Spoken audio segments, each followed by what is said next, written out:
भो मान्याः श्रोतारः, संस्कृत साप्ताहिकी इति कार्यक्रमस्य नूतनाङ्के अभिनवान् विषयान् आधृत्य भवतां समेषां मनोरञ्जनाय मोदनाय च उपस्थितास्मि।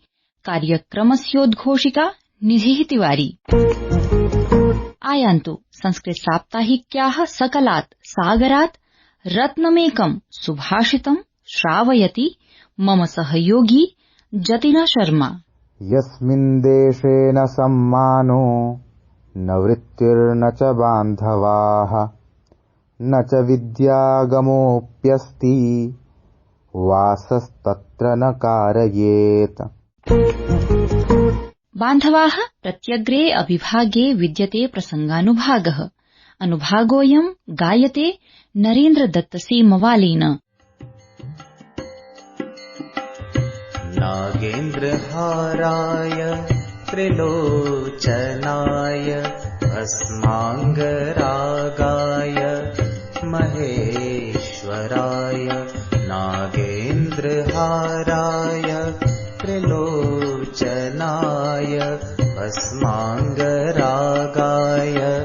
महेश्वराय नित्याय शुद्धाय दिगम्बराय तस्मै नकाराय नमः शिवाय।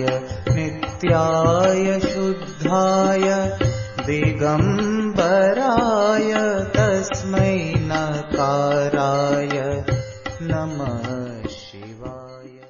भवते नरेन्द्राय धन्यवादाः। मे हृदयस्थाः श्रोतारः, संस्कृतज्ञाः न केवलं प्राचीनाः अपितु आधुनिकाः भवन्ति। ते प्राचीनकालिक्याः वार्ताः अवलम्ब्य सहैव आधुनिककालिक्याः वार्ताः अपि मनसि निध्याय विश्वस्य आमुखपटले स्वीय ज्ञानस्य प्रचारं कुर्वन्ति। तावत् आधुनिकवार्तायाः समसामयिकवार्तायाः सर्वान् विश्वे घटिताः वार्ताः कथयति मम सहयोगिनी सुषमा कुमारी। प्रधानमन्त्रिणा नरेन्द्र मोदिना तेलंगानायां 65,000,000,000,000 विकासपरियोजनाः उद्घाटिताः।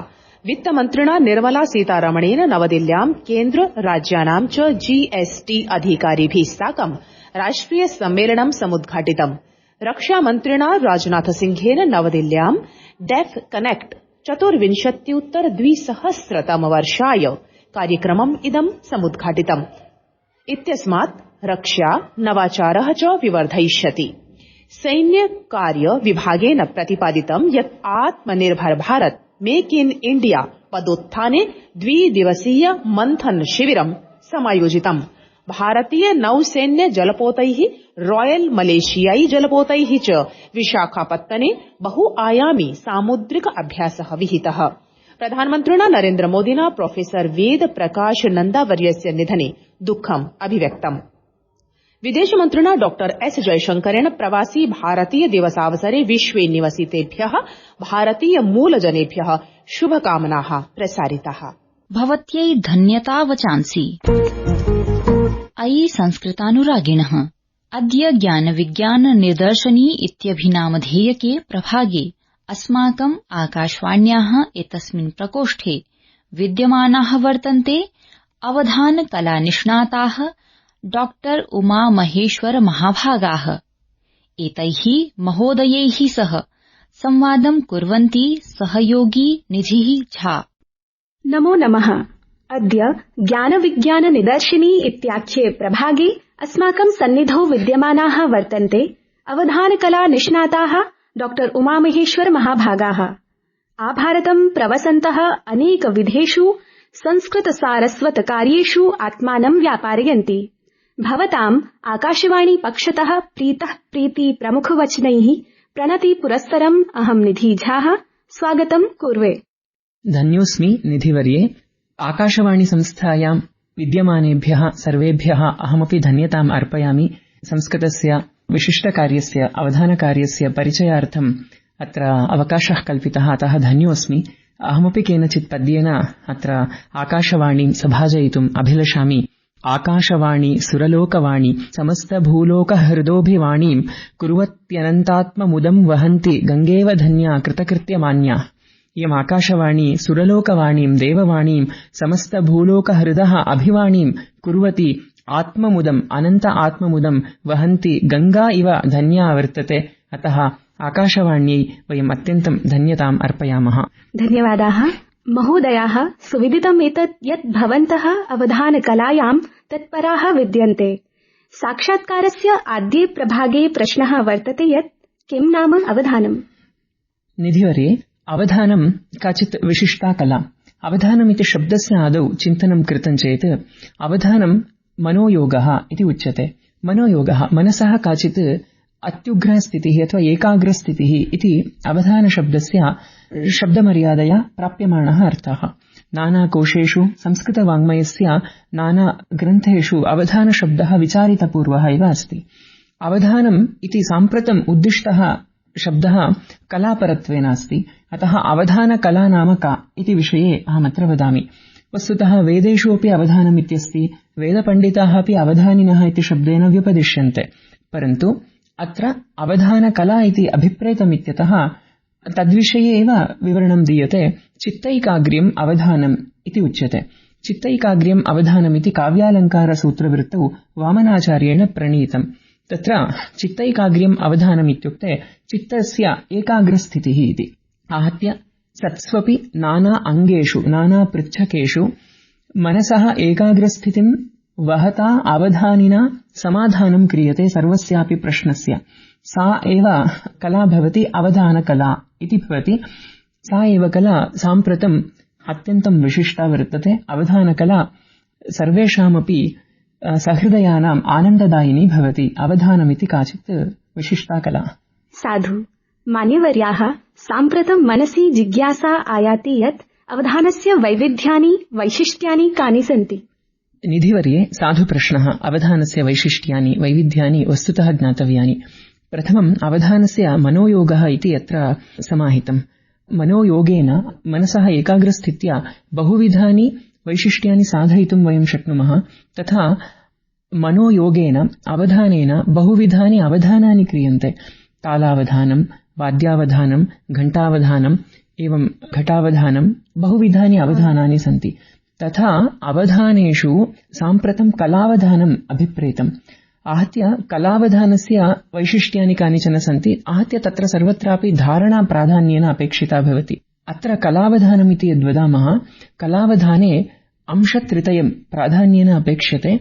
धारा, धारणा, धैर्यम् इति अंशत्रितयम् अपेक्ष्यते। आहत्य धारा इत्युक्ते लीलया कलायाः निर्वहणम्। अनन्तरं धारणा इत्युक्ते अवधानार्थम् अपेक्षितं पुनः आशु तत्र प्रवर्तमानस्य च सम्यक् धारणं धृतिः। अनन्तरं धैर्यम् इत्युक्ते सभायाः निर्वहणं, यस्य कस्यचिदपि पृच्छकस्य सुचारु उत्तरदानम्, अत्र धैर्यम् इति उच्यते। आहत्य अवधानस्य वैशिष्ट्यं पुनः वैविध्यम् इति पृच्छ्यते।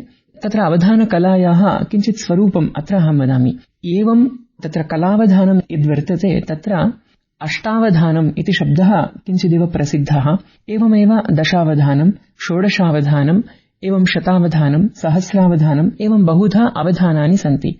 आहत्य 8 जनाः प्रच्छकाः उपविशन्ति चेत् अष्टावधानम् इति वयं वदामः। 10 प्रच्छकाः भवन्ति चेत् 10 अङ्गानि भवन्ति चेत् तत्र दशावधानम् इति शब्दः व्यपदिश्यते। एवमेव 16 प्रच्छकाः 16 अङ्गानि चेत् तत्र तावत् षोडशावधानं, 100 प्रच्छकाः 100 अङ्गानि चेत् तत्र शतावधानम्, एवं सहस्रावधानम् इत्यपि। वस्तुतः एतानि सर्वाणि अपि अवधानानि सद्यः अपि प्रवर्तन्ते। तत्रापि प्राधान्येन अष्टावधानं प्रवर्तते। कदाचित् शतावधानमपि प्रवर्तते। तत्र अष्टावधानम् इत्यत्र 8 प्रच्छकाः भवन्ति। 8 प्रच्छकाः 8 अङ्गानि भवन्ति। आहत्य कलावधाने अत्यन्तम् उत्तमया प्रतिभया व्युत्पत्तिशक्त्या अनन्तरं पाण्डित्येन च अवधानि विशिष्टानि विनूत्नानि उत्तराणि प्रच्छकानां प्रश्नान् प्रति ददाति इति तत्र विशेषः।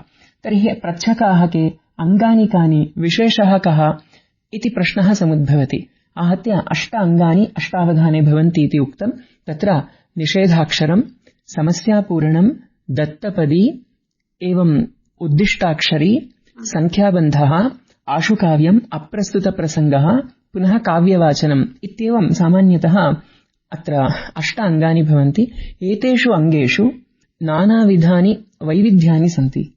क्वचित् एतेषाम् अङ्गानां निर्वहणाय प्रतिभापेक्षिता, क्वचित् धारणापेक्षिता, क्वचित् अत्यन्तम् अपारकोशशक्तिः, क्वचित् प्रतिभा महाकवीनां पद्यानां परिशीलनम् अपेक्ष्यते। एवं विशेषाः अत्र सन्ति। तत्र निषेधाक्षरी इति प्रथमतया उपात्तम्। आहत्य निषेधाक्षरी इत्यत्र प्रत्यक्षरनिषेधः क्रियते। पद्यरचना करणीया। उदाहरणार्थं गणेशस्तुतिः क्रियताम् इति उच्यते। गणेशस्तुतिकाले वृत्तस्यापि निर्देशः क्रियते। इन्द्रवज्रावृत्तेन गणेशस्य स्तुतिः क्रियताम् इति उच्यते। प्रत्यक्षरं निषेधः क्रियते। उदाहरणार्थम् आदौ विनायकः इति शब्दः आगच्छेत्, ततः विकारस्य निषेधः क्रियते। अवधानी किं करोति? गकारं तत्र स्थापयति, निवेशयति। गजानन इति शब्दः आगच्छेत् इति मत्वा पुनः अग्रिम अक्षरं जकारं निषेधति प्रच्छकः। अस्तु इति अवधानी गणाधिप इति किञ्चित् आनयितुम् इच्छन् गण इति शब्दम् आनयति। अनन्तरम् अधिप, गणाधिप इति शब्दः आगच्छेत् इति मत्वा प्रच्छकः धकारस्य निषेधं करोति। एवं प्रत्यक्षरं निषेधं सहमानेन अवधानिना पद्यं पूर्णतः स्रष्टव्यं भवति। महती व्युत्पत्तिशक्तिः, कोशाद्यवलोकनम् अत्र अपेक्षितं भवति इति अस्य अङ्गस्य वैशिष्ट्यम्। अग्रिमं समस्यापूरणमिति। समस्यापूरणमित्यत्र आहत्य कश्चन पादः प्रच्छकेन दीयते। अश्लीलार्थकः, अपार्थकः, दुरर्थकः, दूरार्थकः, निन्दार्थकः, दुरन्वययुक्तः, दुर्घटितान्वयः, एवं बहुविधः पादः कश्चित् समस्यापादत्वेन भवति। तस्य पादस्य उत्तरम् अवधानिना दातव्यम्। उदाहरणार्थम् अत्रैव सद्यः क्वचित् अवधाने, प्रयागराजे अवधाने काचित् समस्या प्रच्छकेन दत्ता। भास्वान् रात्रौ विचरति सखे पश्यखे दीप्तरश्मिः इति। रात्रौ सूर्यः न सञ्चरति, परन्तु अत्यन्तं दीप्तरश्मिः सूर्यः रात्रौ सञ्चरति, पश्य सखे इति प्रच्छकस्य प्रश्नः आसीत्। तत्र उत्तरमेवं दत्तं। विद्याकाशे महितचरितशोधसंस्थानमूलं गङ्गानाथो बुधनुतगतिः शोधकांशु प्रपञ्चे ताडग्रन्थप्रवहनिवः श्रीप्रभा कोटिपूर्णः भास्वान् रात्रौ विचरति सखे पश्यखे दीप्तरश्मिः इति उत्तरं दत्तं। तन्नाम कश्चन महोज्ज्वलः विद्वान् स्वप्रभया रात्रौ इत्युक्ते तत्र अन्धकारकाले बहूनां शोधछात्राणां सः प्रभापूर्णः सन् ताडग्रन्थप्रवहनिवः श्रीप्रभा कोटिपूर्णः इत्यस्ति। तत्र ताडग्रन्थप्रभया ताडग्रन्थानां सङ्ग्राहकः सः गङ्गानाथ विद्वान् पण्डितः आसीत्। सः तत्प्रभया रात्रावपि अन्धकारकालेऽपि विभाति इति तत्र समस्यापरिहारः कृतः। एवमेव तत्र अवधानस्य अङ्गेषु अग्रिम अङ्गं भवति दत्तपदी इति। पूर्वं गुर्जरे एकस्मिन् अवधाने चाङ्ग्ला, साहेब, अनन्तरं जाहीर, प्रातिभा इति 4 पदानि दत्तानि। रणनीतिः वर्णनीया इति तत्र वस्तु दत्तमासीत्। पद्यं कृतम्। वाचाङ्ग्लानि शत्रुचित्ते यथा स्यात् साहेभाग्रा दुःखवाणी नितान्ता चिज्जाहीरस्यात्मजस्येव शैली युद्धे नीतिः प्रातिभाद्भाति भूयः इति। अस्मिन् पद्ये तानि 4 अपि पदानि आनीतानि सन्ति इति विशेषः। युद्धनीतिः अपि वर्णिता। इदम् आशु अपि क्रियते, दत्तेन वृत्तेनापि क्रियते इति अत्र विशेषः अस्ति। एवं बहूनि अङ्गानि भवन्ति। आशुपद्यमित्यत्र आशुपद्यमेव रचनीयं भवति। एवम् अप्रस्तुतप्रसङ्गः इति भवति। प्रतिक्षणमपि चित्तस्य विक्षेपं कुर्वन् अवधानिनः मनोभङ्गं करोति, तथापि अवधानी सहमानः सर्वमपि पद्यजातं तत्र चमत्कारजातं निर्वहति। एवमेव तत्र संख्याबन्धस्य प्रच्छकः भवति, तेनापि मनोविक्षेपः जायते। सर्वमपि सहमानेन अवधानिना उत्तरं दातव्यम्। एवमेषा कला अत्यन्तं विशिष्टा कला भवति। सद्यः दक्षिणभारते विशेषतः दृश्यते, अनन्तरम् उत्तरभारतेऽपि एषा कला प्रसरतु इति वयम् अभिलषामः। आम् महोदय, बहु सम्यक् रूपेण प्रतिपादितम्। अवधानस्य विषये बहु किमपि ज्ञातव्यम्, किन्तु समयाभावात् इदानीम् अन्तिमः प्रश्नः यत् अवधानस्य व्याप्तिः कथमस्ति साम्प्रतम्? विशेषतः पूर्वमुक्तरीत्या सद्यः कर्णाटके, आन्ध्रे एषा कला पुनः अवधानिनश्च सन्ति। अवधानं सर्वं कुर्वन्तः सन्ति। इतोपि क्वचित् अन्यत्रापि प्रवृत्तिः दृश्यमाना अस्ति। इतोपि अग्रे एषा कला प्रसरेत् वयम् अभिलषामः। रुचिकरा इयं वार्ता, अमूल्यमपि नैजं समयम् अस्मभ्यं कल्पितम् एतस्मात् भवतां कृते धन्यवादज्ञापनं करोमि। विशेषतः निधिवर्ये भवत्यै पुनः आकाशवाणी संस्थायाः सर्वेभ्यः वयमपि धन्यताम् अर्पयामः। नमो नमः। जीयात् सुरभारती। धन्यवादाः निधये महाभागेभ्यश्च।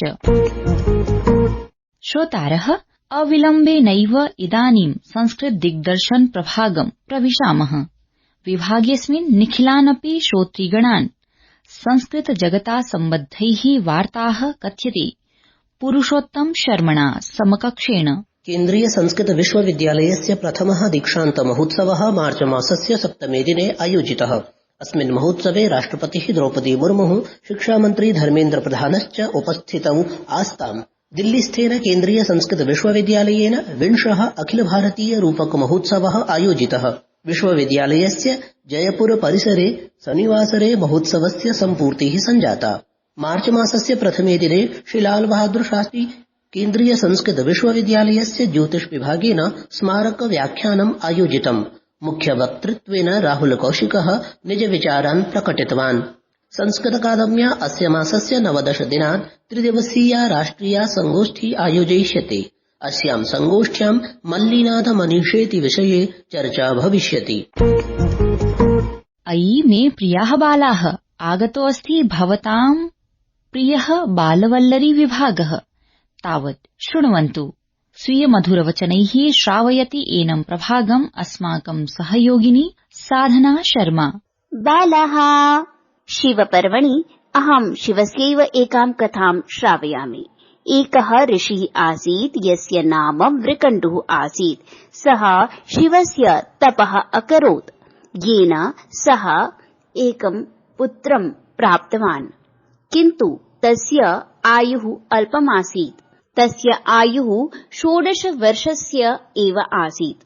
प्रारम्भे तु तस्य शिक्षा आश्रमे अभवत्। तदनन्तरं यदा सः 15 वर्षीयः अभवत्, तस्य पितरौ दुःखितौ आस्ताम्।